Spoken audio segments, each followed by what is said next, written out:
Okay, today we will discuss about perimeter. What is perimeter? মানে পরিসীমা কি?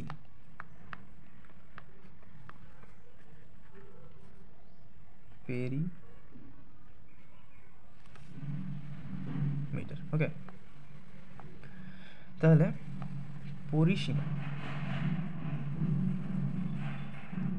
পরিসীমা ওকে, সো পরিসীমা কীভাবে বের করতে হবে? হ্যাঁ, পরিসীমা ধরো কোনো একটা ক্ষেত্রফলের মতো জায়গা দেওয়া আছে, ধরো এই একটা এরিয়া, যেমন একটা এরিয়া নিচ্ছি নিজের মতো, এই একটা এরিয়া,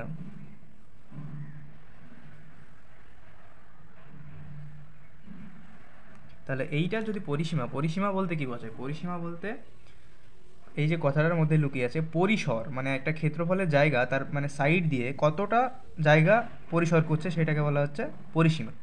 মানে যদি আমি বাংলা কথায় বলি যে এই জায়গাটা ঠিক এইভাবে শুরু করে এখানে এসছে, তারপর এখানে, তারপর এখানে, তাহলে প্রত্যেকটা এক একটা দূরত্ব দূরত্ব অতিক্রম করছে। প্রথমে এখান থেকে যদি ধরি আমি, এখান থেকে ধরো 2 সেমি, ঠিক আছে, এখান থেকে 2 সেমি, এখান থেকে ধরি 2 সেমি, এখান থেকে ধরি এতটা 3 সেমি, এখান থেকে 1 সেমি, এখান থেকে 2 সেমি, এখান থেকে 2 সেমি, এখান থেকে 4 সেমি, আর এখান থেকে এতটা 4 সেমি।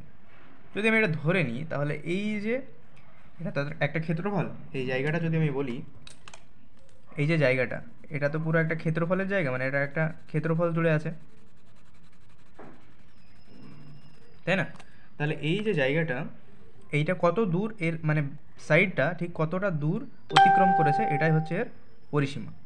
তাহলে এখান থেকে যদি ধরি তাহলে 2 সেমি, 2 সেমি, 4, 5, 6, 7, 8, 9, 10, 12, 14, 4, 16 আর 4, 20, তাহলে টোটাল কত সেমি হচ্ছে? 20 সেমি। তাহলে কি করছি আমরা? প্রত্যেকটা যত দূরত্ব অতিক্রম করেছে সেইটাকে কী করছি? টোটাল করছি, মানে টোটাল কতটা, যদি এখান থেকে ধরি তো এখান থেকে আবার এত দূর আসতে হবে, তো এটা কতটা দূরত্ব অতিক্রম করছে সেটা হচ্ছে পরিসীমা বা পেরিমিটার। তো তাহলে এটা আমরা কী করি? সিম্পলি আমরা যে দূরত্বগুলো পাই সেগুলো কী করি? দূরত্বগুলি যোগ করে দিই।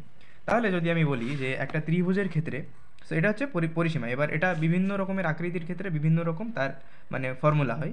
তো ফার্স্টে যদি আমি এই ছবিটাকে, 1 নম্বর ছবিটাকে খেয়াল করি, তাহলে এটার পরিসীমা বের করতে গেলে কী হবে? দেখো এখান থেকে যদি এর পরিসীমা বের করি, তাহলে এর পরিসীমা আমি যদি লিখি পরিসীমা কী হবে? পরিসীমা ইজ ইকুয়াল টু, তাহলে কী হবে দেখো সবাই আমরা খুব সহজে বলতে পারবো যে এই দূরত্বটা, এই দূরত্বটা আর এই দূরত্বটা কী হবে? যোগ হবে, তাই না? তাহলে এখানে 8 সেমি, 8 সেমির পর 5 সেমি যাচ্ছে, তারপরে 9 সেমি, তাহলে 8 + 5 + 9 এত সেন্টিমিটার, তাই কি না? তাহলে এইটা গিয়ে দাঁড়াচ্ছে আমার কত? 8, 5, 14, আর এখানে হচ্ছে 9, 5, 9, 5, সরি 8, 5, 13, আর হচ্ছে তোমার 9, 5, 14, তাহলে হচ্ছে তোমার 22 সেন্টিমিটার।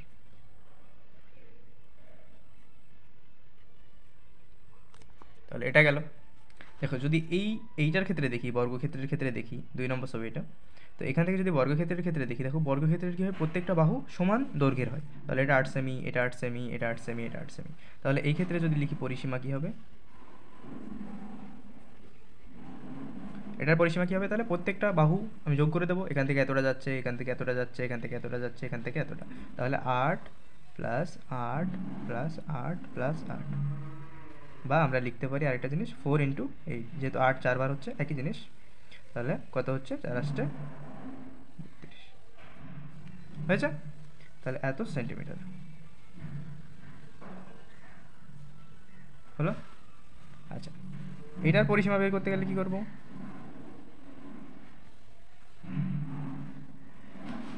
দেখো এটার পরিসীমা বের করতে গেলে সিম্পলি কী করবো তাহলে?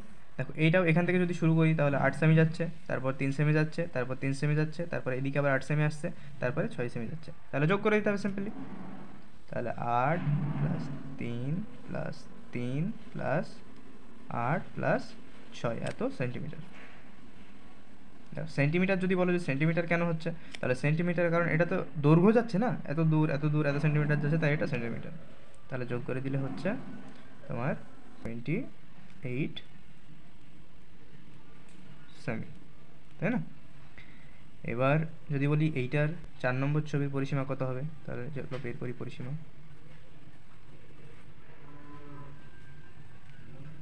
তাহলে ফার্স্টে এখান থেকে যদি শুরু করি 5 সেন্টিমিটার যাচ্ছে, তাহলে 5 প্লাস 4, এখান থেকে 4 যাচ্ছে,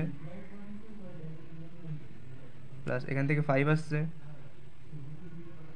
এখান থেকে 4 যাচ্ছে, আর এই 4, তাই না? এখান থেকে শুরু করেছিলাম, তাহলে এখানে শেষ হবে 4 প্লাস 4, তাই কি না? এত সেন্টিমিটার।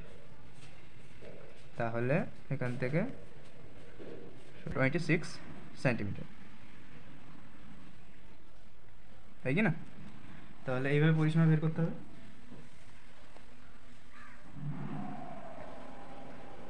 এবার এটা ভিন্ন ভিন্ন ক্ষেত্রে ভিন্ন ভিন্ন হবে। যেমন যদি এটা একটা সার্কেল নিয়ে নিই আমরা, তাহলে আমাদের কি করতে হবে, এইখান থেকে যদি শুরু করি তো এটা গিয়ে পুরোটা এখানে গিয়ে শেষ করতে হবে। এই যে লেন্থটা আছে এইটার মানটা নিয়ে নিলে তাহলে এটার পরিসীমা এটা হয়ে যাবে। যদি এটা এখান থেকে গিয়ে 10 সেন্টিমিটার হয় তাহলে 10 সেন্টিমিটার। যদি আরও বিভিন্ন রকম যেমন শেপ নিতে পারো তেমন শেপের যদি নাও এবং তার লেন্থটা যদি জানা যায় তাহলে সেটাই তার পেরিমিটার বা পরিসীমা।